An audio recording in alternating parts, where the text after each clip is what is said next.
حاضرین کرام، نوجوان ساتھیوں، دوستوں، تعریف، توصیف، حمد و ثنا، کبریائی، بڑائی اللہ رب العالمین کے لیے لائق و زیبا ہے۔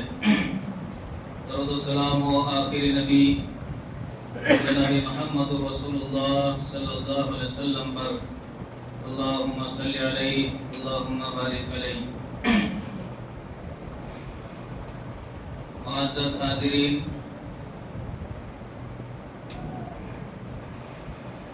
آج مسلم معاشرے میں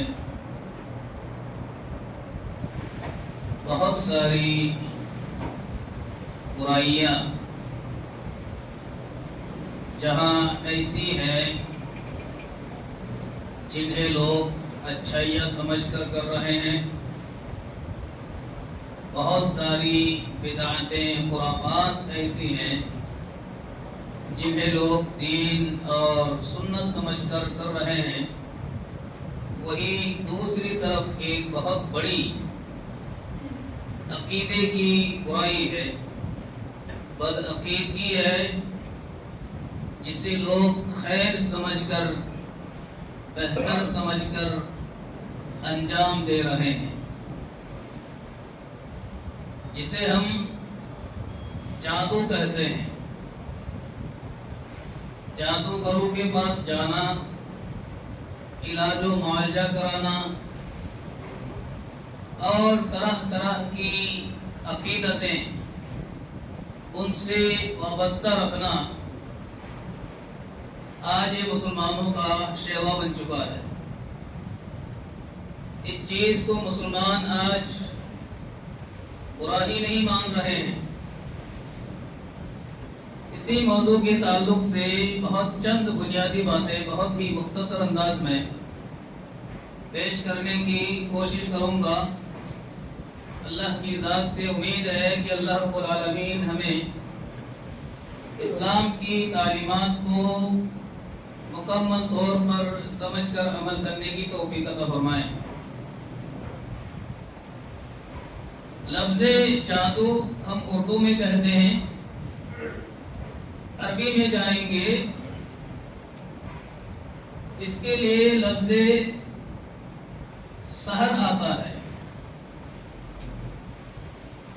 3 حرفوں سے بنا ہے، سین، ہا، را، اور اس کے 3 معنی بھی ہیں۔ حروف بھی 3 ہے ایک لفظ میں، اس کے 3 معنی بھی ہیں۔ حرکت کا ایر فیر ہے، حروف وہی ہے۔ ایک ہوتا ہے سحر، یعنی ہا ساکن کے ساتھ، اس کا معنی ہوتا ہے جسم کا ایک عضو، یعنی حلق سے لے کر سینے کا جو اوپر والا حصہ ہے، اس حصے کو سحر کہا جاتا ہے، اور اسی کو سحر بھی پڑھتے ہیں۔ سحر یہاں بھی ہاں ساکن ہے، اس کا معنی ہے دھوکہ دینا، الٹا کر کے پیش کرنا، جو حق ہے اس کو باطل ثابت کرنا، باطل کو حق ثابت کرنا، اجالا کو تاریکی ثابت کرنا، تاریکی کو اجالا ثابت کرنا، جسے دھوکہ کہا جاتا ہے۔ اسی سے لفظ جادو کہا جاتا ہے، سحر سے، جو دوسرا معنی ہے۔ اور ایک ہوتا ہے سحر۔ سحر یہ وقت ہوتا ہے صبح صادق سے پہلے، جیسے ہم سحری کا وقت بولتے ہیں، سحری کھاتے ہیں روزہ رکھنے کے لیے، اس وقت کو عربی زبان میں سحر کہا جاتا ہے۔ وہ سحر ہے، یہ جادو سحر ہے، اور سحر کیا، یہ عضو کا نام ہے۔ حروف ایک ہی ہیں، لفظ کئی، صرف حرکت کا فرق ہے۔ معاشرے میں جو لفظ استعمال کیا جاتا ہے جادو کے لیے، عربی میں اس کو سحر کہا جاتا ہے۔ اس کی حقیقت کیا ہے، ماہیت کیا ہے؟ حقیقت میں اس کا وجود ہے یا نہیں ہے؟ بہت سارے علماء اس طرف گئے ہیں، خصوصاً جو معتزلہ وغیرہ گمراہ فرقہ ہے، اور ہمارے میں بھی بہت سارے بعض علماء اس طرف گئے ہیں کہ جادو کا کوئی تصور ہی نہیں ہے، یعنی اس کا کوئی وجود نہیں ہے، یہ ایک وہم ہے، خیال ہے، تصور ہے، لیکن ان کی بات یہ درست نہیں ہے۔ جادو سیکھنا، سکھانا، کرنا، جادوگروں کے پاس جانا، ان کی تائید کرنا، ان کی باتوں کی تصدیق کرنا اگرچہ حرام ہے، لیکن اس کا جو اثر ہے وہ حق پر مبنی ہے۔ قرآن کریم کی بے شمار آیاتیں ہیں، احادیث رسول بھی ہے، جن سے پتہ چلتا ہے کہ جادو حق ہے، اس کا اثر ہوتا ہے، اس کا انکار نہیں کیا جا سکتا ہے۔ جادو کیسے ہم سمجھیں گے کہ یہ جادوگر ہے؟ کیونکہ بہت سارے جادوگر ایسے ہوتے ہیں کہ وہ اپنے آپ کو جادوگر نہیں کرتے، کیونکہ اس کے خلاف بہت ساری تقریریں ہوئی ہیں، بہت رد کیا گیا ہے، جادو حرام ہے، کفر ہے، وہ انکار کر دیتے ہیں کہ ہم جادو نہیں کرتے، ہم قرآن سے علاج کرتے ہیں، حدیثوں سے علاج کرتے ہیں، فلاں سے علاج کرتے ہیں۔ وہ شریعت کا حوالہ دے کر حقیقت میں کیا کرتے ہیں؟ جادو کرتے ہیں۔ آئیے چند نشانیاں، آپ کیسے پہچانیں گے کہ یہ جادوگر ہیں؟ ان کے پاس آنا، ان کی تصدیق کرنا، ان سے علاج و معالجہ کرنا حرام ہے، کفر ہے، کیسے آپ سمجھیں گے؟ اس کی کئی علامتیں بیان کی گئی ہیں کتابوں میں، قرآن و حدیث کی روشنی میں۔ ہر ایک کی دلیل پیش کرو تو بہت لمبی تقریر ہوگی، میں صرف چند علامتیں بیان کر دیتا ہوں تاکہ آپ ایسے لوگوں سے علاج نہ کرائیں، ایسے لوگوں کے پاس نہ جائیں، ایسے لوگوں کی تصدیق و تائید نہ کریں۔ ایک علامت یہ ہوتی ہے جادوگر کی، جیسے آپ جائیں گے تو آپ سے نام پوچھیں گے اور ماں کا نام پوچھیں گے۔ ہونا کیا چاہیے؟ عام طور پر ایسا ہی ہوتا ہے کہ باپ کا نام پوچھا جاتا ہے، نام کے ساتھ باپ کا نام لکھا بھی جاتا ہے، پوچھا بھی جاتا ہے، لیکن جادوگر ایسا نہیں کرتا ہے۔ جادوگر اس آدمی کے نام کے ساتھ ماں کا نام پوچھتا ہے کہ تمہاری ماں کا نام کیا بتاؤ۔ اگر کوئی معالجہ علاج کرنے والا ماں کا نام پوچھے، جس کے پاس آپ علاج کرانے گئے، اگر وہ ماں کا نام پوچھتا ہے تو سمجھ لیں کہ یہ کیا ہے؟ جادوگر ہے۔ ایک علامت یہ ہے۔ دوسری علامت یہ ہے کہ وہ بال لانے کے لیے کہے گا۔ اگر آپ علاج کرانے جائیں گے تو وہ کہے گا کہ بال لے کے آؤ، اور عام طور پر سب سے زیادہ جادو بال ہی کے ذریعے سے کیا جاتا ہے۔ بال کا مطالبہ کرے گا، بال لے کے آؤ۔ اسی طرح بنیان ہے، بنڈی ہے، آپ علاج کرا رہے ہیں یا کسی رشتہ دار کا، تو وہ اس طرح کا مطالبہ کرے گا کہ بال لے کے آؤ، یا بنڈی لے کے آؤ، بنیان لے کے آؤ، یا چڈی لے کے آؤ، یا جو بھی کپڑے ہیں وہ سب کپڑے لے کر آؤ، اس کے جسم کے اندر جو بھی کپڑے ہوتے ہیں وہ کپڑے لے کے آؤ۔ اس طرح کا اگر مطالبہ کریں تو آپ سمجھ لیں کہ یہ کیا ہے؟ جادوگر ہے۔ اسی طرح جادوگر اس طرح کا بھی مطالبہ کرتا ہے کہ یہ جانور لے کے آؤ، اور اس میں جو رنگ ہوتا ہے رنگ بھی فکس کرتا ہے کہ وہ رنگ کالے رنگ کا ہونا چاہیے یا فلاں رنگ کا ہونا چاہیے، وہ جانور لے کے آؤ، یا پھر اس جانور کو ذبح کر کے مریض کے جسم پر خون لگایا جاتا ہے، خون خون لگانے کا بھی حکم دیتا ہے کہ اس جانور کو ذبح کر کے مریض کے جسم پر خون لگا دینا. اگر اس طرح کی باتیں کریں تو آپ سمجھ لیں کہ یہ کیا ہے؟ جادوگر ہیں. اسی طرح آپ دیکھیں گے بہت سارے جادوگر ہوتے ہیں کہ وہ ان کے جو رئیس ہوتے ہیں اصل میں ہوتا کیا ہے؟ جادو کرتا کیسے ہے؟ شیطان سے ایک معاہدہ ہوتا ہے، شیطان سے عہد و پیمان ہوتا ہے، معاہدہ ہوتا ہے. اس طرح کا معاہدہ ہوتا ہے، یعنی وہ شیطان کو بولتا ہے کہ ہمارا یہ فلاں کام کر کے دو، اور اس کے لیے جو کچھ بھی مجھے کرنا ہے تم جو بھی کہو گے وہ میں کرنے کے لیے تیار ہوں. تصدیق یا تائید یا ماننا اطاعت بعد میں ہوتا ہے. سب سے پہلے جادوگر یہ وعدہ کرتا ہے شیطان سے کہ تم میرا کام کر کے دو، فلاں کام کر کے دو، اس کے لیے جو کچھ بھی تم کہو گے ان تمام باتوں کو میں ماننے کے لیے تیار ہوں. لہذا جادوگر کرتا کیا ہے کہ بہت سارے ایسے اعمال کرنے کا حکم دیتا ہے جو شریعت میں حرام ہے، کیونکہ شیطان کا قرب حاصل کرنے کے لیے اللہ کی نافرمانی ضروری ہے. اگر انسان اللہ کا فرما بردار بنے گا تو شیطان سے دور ہوگا، اگر شیطان سے قریب ہوگا تو انسان اللہ سے دور ہوگا. لہذا بہت سارے گندے اعمال انجام دینے کا وہ حکم دیتا ہے.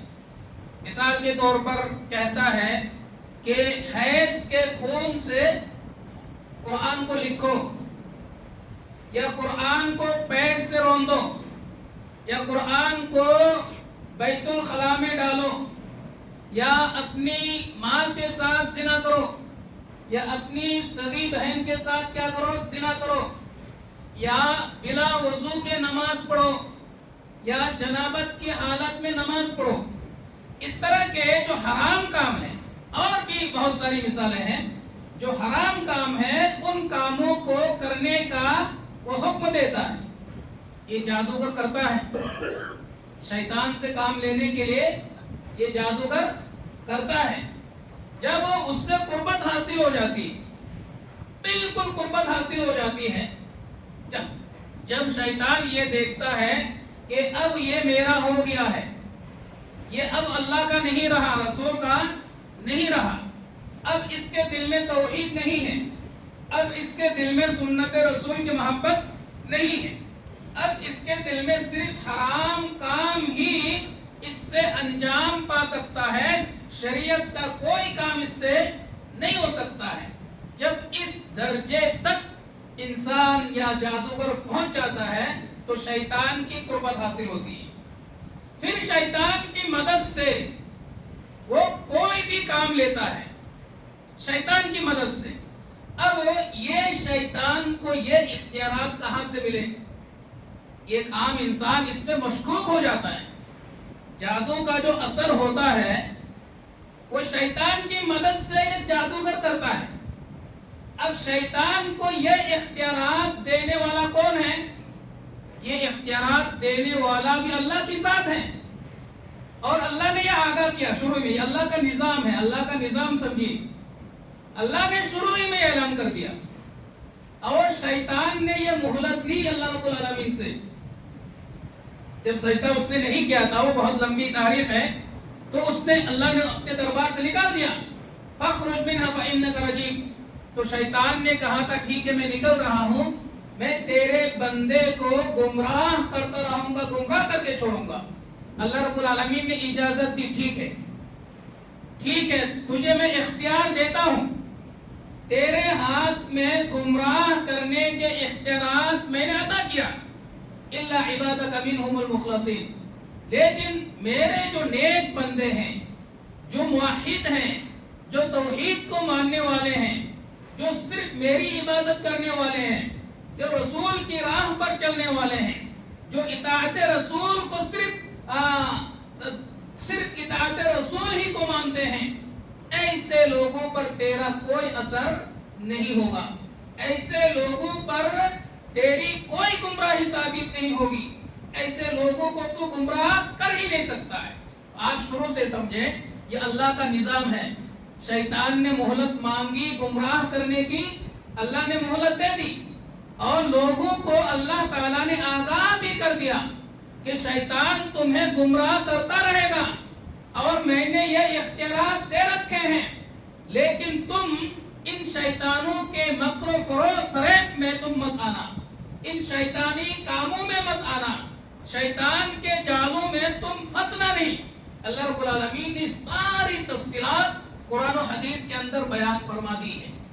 اب جادوگر شیطان کی مدد سے کچھ بھی کرتا ہے، وہ کچھ بھی کرتا ہے شیطان کی مدد سے، اور اللہ رب العالمین نے جب جادو کو نازل کیا، دو فرشتے نازل کیے، وَمَا يُعَلِّمَانِ مِنْ أَحَدٍ حَتَّى يَقُولَا إِنَّمَا نَحْنُ فِتْنَةٌ فَلَا تَكْفُرْ وَيَتَعَلَّمُونَ مِنْهُمَا مَا يُفَرِّقُونَ بِهِ بَيْنَ الْمَرْءِ وَزَوْجِهِ۔ بابل میں دو ہاروت اور ماروت، دو فرشتے اللہ رب العالمین نے نازل کی، اور دونوں فرشتوں نے جادو سکھایا، لوگوں کو جادو سکھایا، اور پہلے دونوں نے اعلان کیا کہ انما نحن فتنة فلا تکفر، دیکھو ہم دونوں جو ہیں اللہ کی طرف سے آزمائش ہیں، اللہ کی طرف سے آزمائش ہیں، فلا تکفر، تم جادو سیکھ کر کفر نہ کرو۔ یعنی وہ جادو سکھانے کے لیے بھی آئے، جادو سکھا بھی رہے ہیں، اور جادو سکھانے سے پہلے یہ اعلان بھی کر رہے ہیں کہ اللہ رب العالمین نے ہمیں آزمائش کے لیے، یعنی تمہیں آزمانے کے لیے ہمیں نازل کیا ہے کہ تم جادو سیکھتے ہو یا نہیں سیکھتے ہو، یعنی تم جادو مت سیکھو، جادو سیکھنا کیا ہے؟ حرام ہے، جادو سیکھنا کیا ہے؟ کفر ہے۔ اگر تم نے جادو سیکھ لیا، جادو میں تمہاری دلچسپی پیدا ہو گئی، اگر شیطان سے تمہاری قربت حاصل ہو گئی، اس کا مطلب یہ ہے کہ تم اللہ رب العالمین کے امتحان میں، اللہ رب العالمین کی آزمائش میں تم فیل ہو گئے۔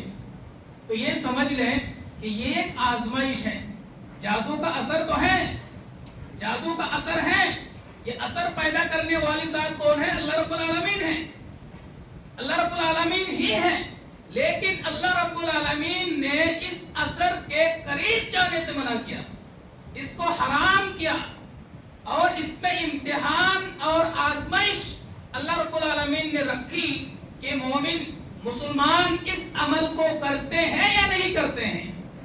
یہ صرف امتحان لینا مقصود ہے، آزمائش کرنا کیا ہے؟ مقصود ہے۔ تو جادو کی حقیقت ہے، اس کا اثر بھی ہے۔ تو بات یہ ہے، پھر وہ جادوگر کیا کہے گا کہ یہ جانور لے کے آؤ۔ اب جس شیطان سے معاہدہ ہوتا ہے، جس شیطان سے معاہدہ ہوتا ہے، شیطان کے گروہ میں، جماعت میں جو سب سے بڑا شیطان ہوتا ہے، اس شیطان کے نام سے جانور ذبح کرنے کا حکم دے گا کہ اس کے نام سے یہ جانور کیا کر دو؟ ذبح کر دو۔ یا آپ ایسے بھی دیکھتے ہوں گے، بہت سارے ایسے کہتے ہیں کہ فلاں جگہ پر ایک جانور چھوڑ کے جانا، یا ایک مرغا چھوڑ کے جانا، یا ایک مرغی چھوڑ کے جانا، اس طرح کی بھی باتیں وہ کرتے ہیں۔ تو آپ سمجھ لیں کیا ہے؟ یہ جادوگر ہے۔ اسی طرح آپ دیکھیں گے وہ تلاسم کرتے ہیں، تلاسم، تلاسم کا مطلب یہ ہے وہ لکیریں کھینچتے ہیں، اس کو تلسم بھی کہتے ہیں، تلسم بھی کہتے ہیں، تلاسم بھی کہتے ہیں۔ اب اس کے بعد جائیں گے، وہ کہیں گے ہم جادو تھوڑی کرتے، تلاسم کر رہے ہیں، یعنی الفاظ بدل بدل کے بولتے ہیں، تنظیم بولتے ہیں، تلاسم بولتے ہیں، نفس بولتے ہیں، اور دیگر بھی اور بہت سارے الفاظ ہیں تاکہ انسان شک نہ کرے، چونکہ ہوتا ہی ہے دھوکا، وہ الفاظوں کے ذریعے سے بھی دھوکا دیتا ہے۔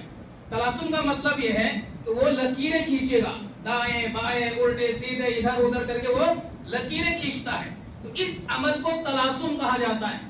اگر کوئی علاج کرنے والا یہ کرتا ہے، لکیریں کھینچتا ہے، ادھر ادھر لکیر کھینچتا ہے، تو آپ سمجھ لیں یہ کیا ہے؟ جادوگر ہے۔ اس سے ہمیں کوئی علاج نہیں کرانا ہے، اگرچہ اس کے عمل سے، اس کے علاج سے ہمیں کوئی فائدہ ہو رہا ہے یا کسی کو فائدہ ہوا ہے، لیکن اس میں اللہ رب العالمین کی آزمائش ہے، امتحان ہے، اور یہ کفر ہے اور یہ شرک ہے. ہمیں اس سے کوئی علاج نہیں کرانا ہے، اور نہ ہی اس سے کوئی تائید ہمیں کرنی ہے، اور نہ ہی ان کی باتوں کی ہمیں کوئی تصدیق کرنی. اسی طرح ایک علامت یہ ہے کہ جادوگر یہ کہتا ہے کہ 1 مہینے تک تمہیں روم کے اندر رہنا ہے، یعنی روم سے باہر مت نکلو، ہوا کچھ بھی نہیں، چاروں طرف سے کھڑکیاں وڑکیاں بند کر کے بالکل تاریکی میں تمہیں رہنا، اجالے میں نہیں رہنا ہے. تو یہ علامت ہے جادوگر کی. اسی طرح جادوگر یہ بھی کہے گا کہ 1 مہینے تک تمہیں نہانا نہیں ہے، 1 مہینے تک تمہیں نہانا نہیں ہے، مت نہاؤ. اس طرح کی باتیں کرے گا. یہ چند علامتیں میں نے ذکر کی ہے. اگر اس طرح کی باتیں اگر کوئی کرے تو آپ سمجھ لیں کہ یہ کیا ہے، جادوگر ہے. ہاں ایک دھوکہ یہ بھی ہوتا ہے، آپ جیسے جائیں گے شروع میں وہ بہت زور سے تیزی کے ساتھ قرآن کی تلاوت کرے گا، زبردست تلاوت کرے گا قرآن کی، تاکہ دھوکہ دیا جا سکے جو میرے پاس آیا ہے علاج کرانے کے لیے، تاکہ اس کے ذہن میں یہ بات آئے کہ میں کوئی جنتر منتر سے کوئی علاج نہیں کر رہا ہوں، بلکہ قرآن کی آیت سے میں کیا کر رہا ہوں، علاج کر رہا ہوں. شروع میں وہ تلاوت کرے گا، زور سے کرے گا، اخیر میں جا کے اس کی آواز کیا ہو جاتی ہے، پست ہو جاتی ہے. پھر جو ہے من میں دیکھیں گے اس کی ہونٹیں ہل رہی، صرف الفاظ سنائی نہیں دے رہے، صرف ہونٹ ہل رہی ہے.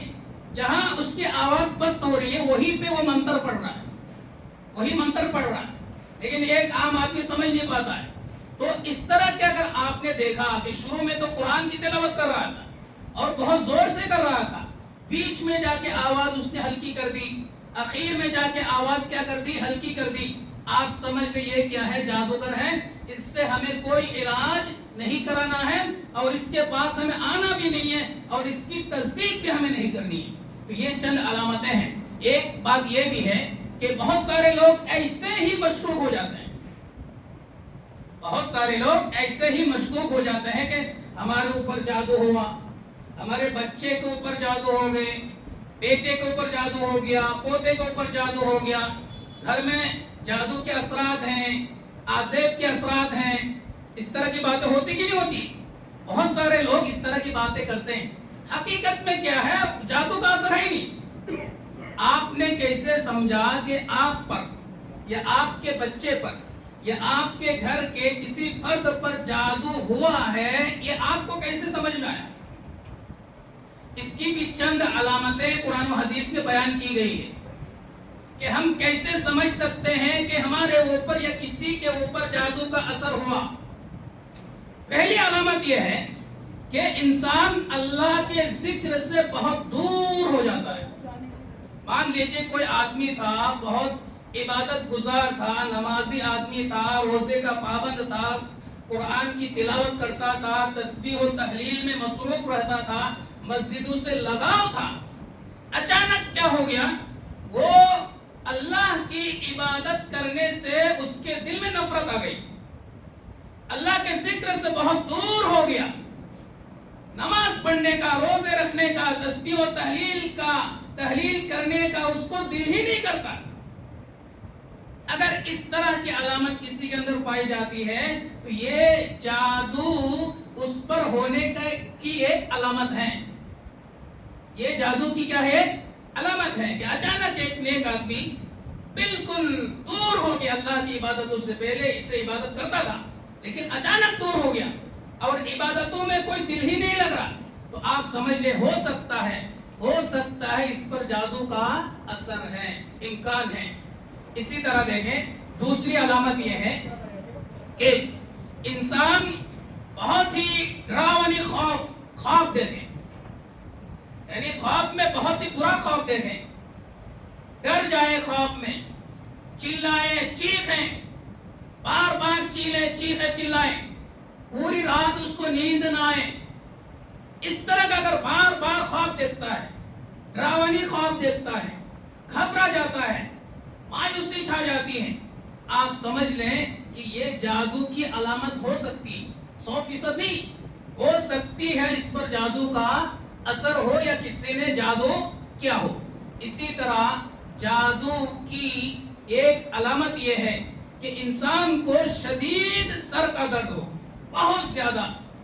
یعنی سر میں درد ہے, آپ علاج کرا رہے ہیں, یعنی کوئی بھی ٹیبلٹ کام نہیں آ رہا ہے, کوئی بھی دوائی اثر نہیں کر رہی ہے, آپ ڈاکٹروں کے پاس گئے, علاج کرائے, معالجہ کرائے, کچھ بھی, آپ نے 100% کوشش کی ہے جائز طریقے سے علاج کرانے کی, اس کے بعد بھی سر سے درد ختم نہیں ہو رہا اور بہت زیادہ درد ہے, تو یہ بھی جادو کی ایک علامت ہے.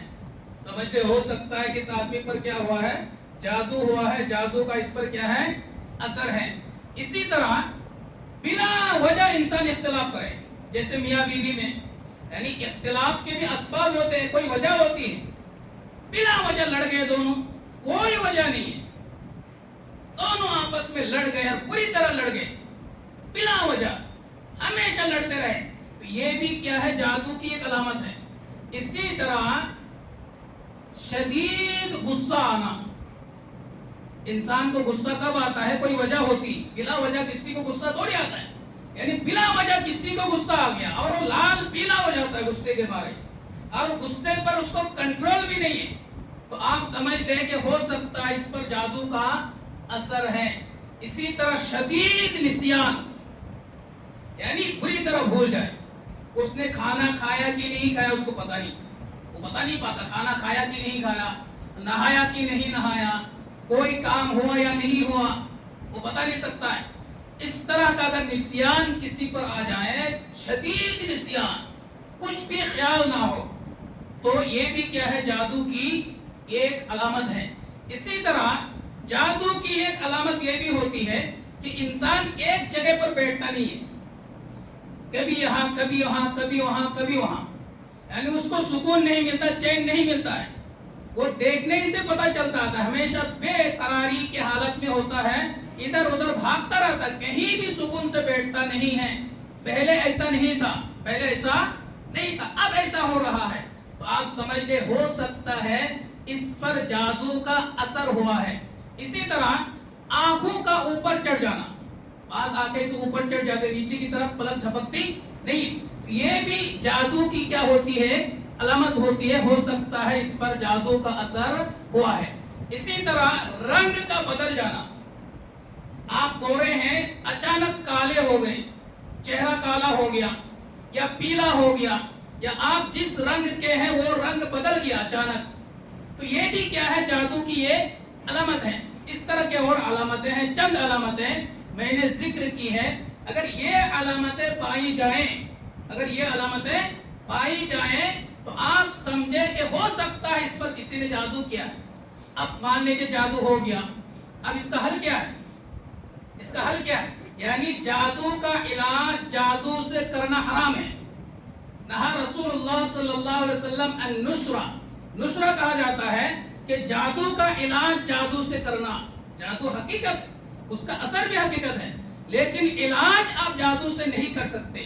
اللہ کے رسول صلی اللہ علیہ وسلم نے بہت سارے وظائف اللہ کے رسول نے بیان فرمائی ہیں. آپ قرآن کریم کی تلاوت کریں, خصوصاً آیت الکرسی ہے وہ پڑھیں, وہ پڑھ کر کے آپ دم کریں, سوتے وقت پڑھ کر کے دم کریں, معوذتین ہے, تینوں قل ہے وہ پڑھ کر کے آپ دم کریں. اسی طرح فجر کی نماز کے بعد لا الہ الا اللہ وحدہ لا شریک لہ لہ الملک ولہ الحمد وہو علی کل شیء قدیر, یہ 100 مرتبہ کم سے کم پڑھیں. اسی طرح اور جو دیگر نیک اعمال ہے وہ کریں, نماز کا پابند بن جائیں, تلاوت قرآن کریم کی روز آپ تلاوت کریں, سورہ بقرہ کی تلاوت کریں گھر میں. حدیث میں کیا آتا ہے, جس گھر میں سورہ بقرہ کی تلاوت ہوتی ہے اس گھر میں شیطان داخل نہیں ہوتا ہے. جب شیطان ہی داخل نہیں ہوگا تو شیطان کے اثرات آپ پر کیسے مرتب ہوں گے. سورہ بقرہ کی تلاوت کریں, سورہ آل عمران کی تلاوت کریں, قرآن کریم کی تلاوت کریں, نوافل اور سنن کا اہتمام کریں گھروں میں. اسی طرح صدقات و خیرات کریں, شریعت کا آپ پابند بن جائیں. یہی علاج ہے, اس کے علاوہ کوئی علاج نہیں ہے. یعنی خود آپ علاج کریں, یا کوئی نیک آدمی ہے, بزرگ ہے, عالم دین ہے, بہت ہی نیک ہے, ان سے بھی آپ قرآن کریم کے ذریعے سے, آیتوں کے ذریعے سے دم کروا سکتے ہیں. یہ بھی ہے, یہ بھی جائز, اس میں کوئی حرج کی بات نہیں. تو یہ علاج ہے اور یہی حل ہے جادو کا, یا کوئی بھی اثر یا کوئی بھی خرابی. یہی اللہ کے رسول صلی اللہ علیہ وسلم نے حل بتلایا ہے. اس سے جادو سے کہیں زیادہ، جادو کی کئی شکلیں ہیں، ہم سمجھ نہیں پاتے. جادو سے کہیں زیادہ آج جو رائج ہے وہ تعویذ ہے. تعویذ سمجھے آپ، اس چیز کو سمجھے. تعویذ بھی یہ جادو کی ایک شکل ہے. جو بھی لوگ یہاں پہ ہیں جو تعویذ باندھے ہوئے ہیں، اللہ کے واسطے آپ تعویذ کھول کے توڑ کر کے دیکھیں اس کے اندر ہے کیا، کیا لکھا ہوا ہے. یا تو قرآن کی آیت ملے گی، یا کوئی جنتر منتر ملے گا، یا کوئی لکیر وکیر اگر ہے تو وہ بالکل کفر ہے، تلاسمی. اگر لکیر ہے ادھر ادھر کہ یہ جادو کا ایک عمل ہے، یہ کفر ہے. اگر قرآن نہیں ہے، تعویذ کے اندر قرآن نہیں ہے، جنتر ہے، منتر ہے، تلاسم ہے اور دیگر اعمال ہیں، یہ سراسر کفر ہے. یہ سراسر کیا ہے؟ کفر ہے. اللہ کے رسول صلی اللہ علیہ وسلم نے فرمایا کہ من تعلق تمیمتا فقد اشرک، جس نے تعویذ لٹکایا اس نے اللہ کے ساتھ شرک کیا. یہ اللہ کے رسول نے فرق بھی نہیں بتایا کہ قرآن کے ذریعے سے ہو یا غیر قرآن سے. اللہ کے رسول نے ایک عام بات کہی، جس نے بھی تعویذ لٹکایا اس نے اللہ کے ساتھ کیا کہ شرک کیا. یہ بات بالکل واضح ہے. اگر اس کے اندر جنتر منتر یا کفری یا کوئی لفظ ہے تو یہ کفر ہے. اس کی تائید کرنا، اس کی تصدیق کرنا، اس کے پاس جانا، اس کو سیکھنا سکھانا، یہ سب حرام ہے، کفر ہے اسلام میں. اور ایسے لوگوں کا حکم کیا ہے؟ یہ سب بھی جادوگر ہے. ان سب کا تعلق بھی شیطان سے ہے. شیطان کی مدد سے یہ لوگوں کو فائدہ پہنچاتے ہیں. بہت سارے لوگوں کا کہنا یہ ہے تو ہمیں تو فائدہ ہوا، تعویذ لٹکانے کے بعد ہمیں فائدہ ہوا. آپ کیسی بات کر رہے ہیں؟ ہمیں تو فائدہ ہوا. ارے بھائی ہمیں انکار نہیں ہے، فائدہ ہے، اس کا اثر ہے. اللہ نے قرآن میں، حدیث میں جناب محمد رسول اللہ صلی اللہ علیہ وسلم نے بتایا کہ فائدہ ہے، اس کا اثر ہے. لیکن اللہ نے کیا کہا؟ یہ آزمائش ہے، یہ امتحان ہے، یہ شیطان کی مدد سے تمہیں فائدہ ہو رہا ہے اور اس فائدے کو ہمیں حاصل نہیں کرنا ہے. اللہ کے رسول نے کیا فرمایا؟ لِكُلِّ دَاءٍ دَوَاءٌ، ہر بیماری کا علاج ہے. ہر بیماری کا کیا ہے؟ علاج. بیماری پیدا کرنے والا کون ہے؟ اللہ. شفا دینے والا کون ہے؟ اللہ ہے. اسباب نازل کرنے والا کون ہے؟ اللہ ہے. اللہ رب العالمین نے بیماری کو نازل کیا، بیماری پیدا کیا اور بیماری ختم کرنے کے لیے، دور کرنے کے لیے اسباب بھی نازل کیے. دوائیاں ہیں جو جائز دوائیاں ہیں، ان دوائیوں کا آپ استعمال کریں، بیماری کو دور کریں، ختم کریں. لیکن یہ تعویذ یہ کوئی وسیلہ نہیں ہے، یہ کوئی ذریعہ نہیں ہے. اور آج تک کسی ڈاکٹر نے بھی یہ نہیں کہا. جو ڈاکٹر سائنس پڑھتے ہیں ان کا بھی یہ کہنا نہیں ہے کہ تعویذ کے ذریعے سے کوئی علاج ہوتا ہے. یہ ڈاکٹروں کا بھی کہنا نہیں ہے. تو آپ ایسے مولویوں سے جو یہ تعویذ گنڈے کرتے ہیں، دھاگا باندھتے ہیں، جس میں کفریہ، شرکیہ، منتری الفاظ لکھ کر دیتے ہیں، یہ سراسر یہ مولوی کفر کر رہے ہیں، شرک کر رہے ہیں.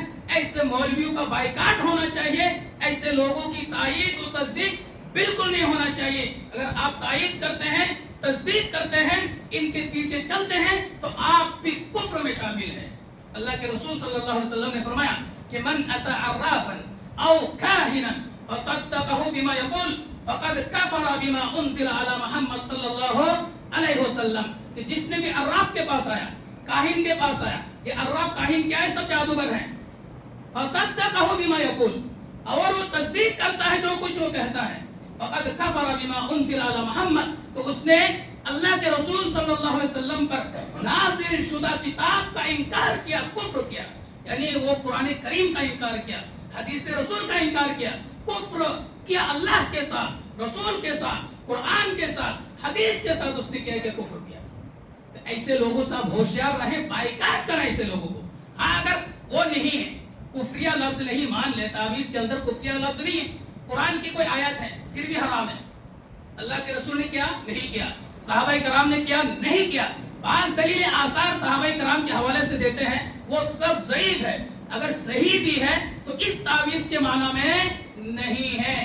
دوسری اور تیسری بات یہ ہے، مان لے اگر قرآن کی آیت ہیں پھر بھی تو یہ قرآن کی بے عزتی ہے، توہین. اسی تعویذ کو لے کر ہم پیشاب کرتے ہیں، پاخانہ کرتے ہیں،